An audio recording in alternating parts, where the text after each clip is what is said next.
คนลาวเอิ้นก็หอกคนลาวแต่คนไทยเอิ้นกรอก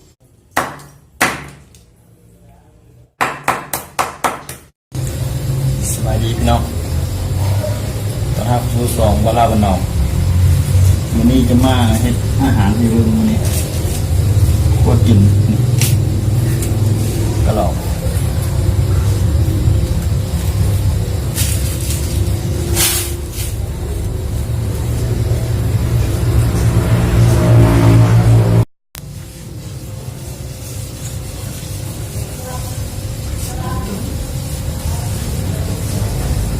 อันนี้มันเต็งแล้วแต่อันนี้กำลั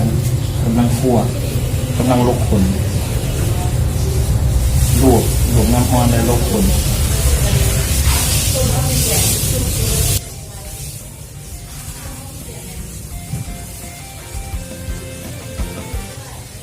แล้วก็คั่วแล้วพี่น้อง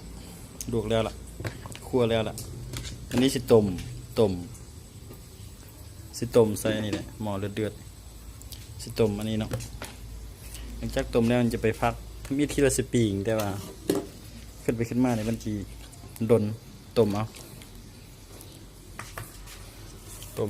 แล้วยังพักให้หลับ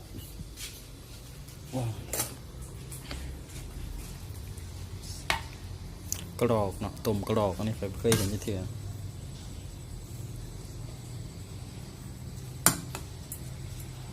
ต้มยังไม่ทันได้ใส่เกลืออย่างนี้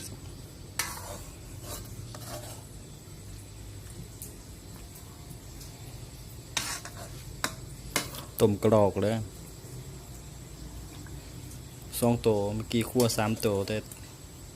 สิต้มแต่2เฮ็ดแต่2ตัวหนึ่งใบมืออื่นเช้าจึงจะเฮ็ดกินเอาฟ้าความไป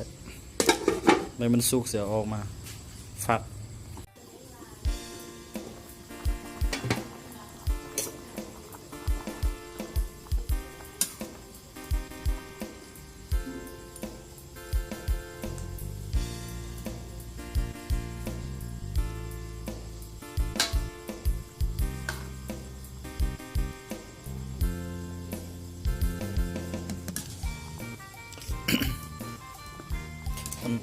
คนลาวเอิ้นก็หอกคนลาวแต่คนไทยเอิ้นกรอกฟันดินบ่เป็นกรอกคนลาวเอิ้นก็หอกคนดาวเอิ้นก็หอกคนไทยเอิ้นกรอกแต่ว่ามันอันเดียวกัน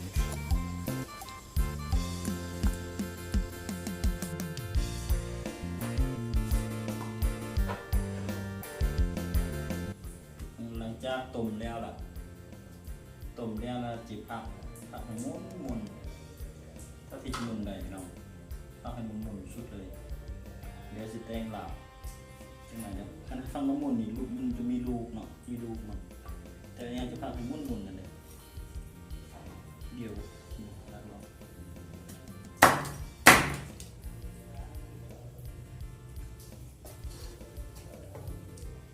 ก็จะปั้นมันทุบมันกระดูกมันแตกก่อนแล้วยังค่อยทำ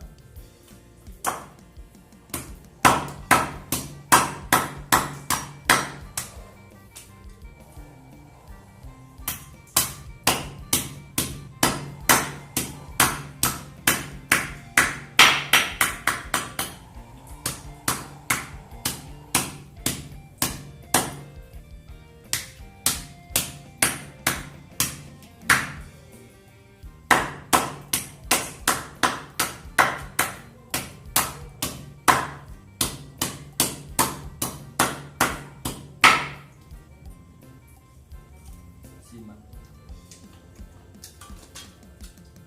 แซ่บ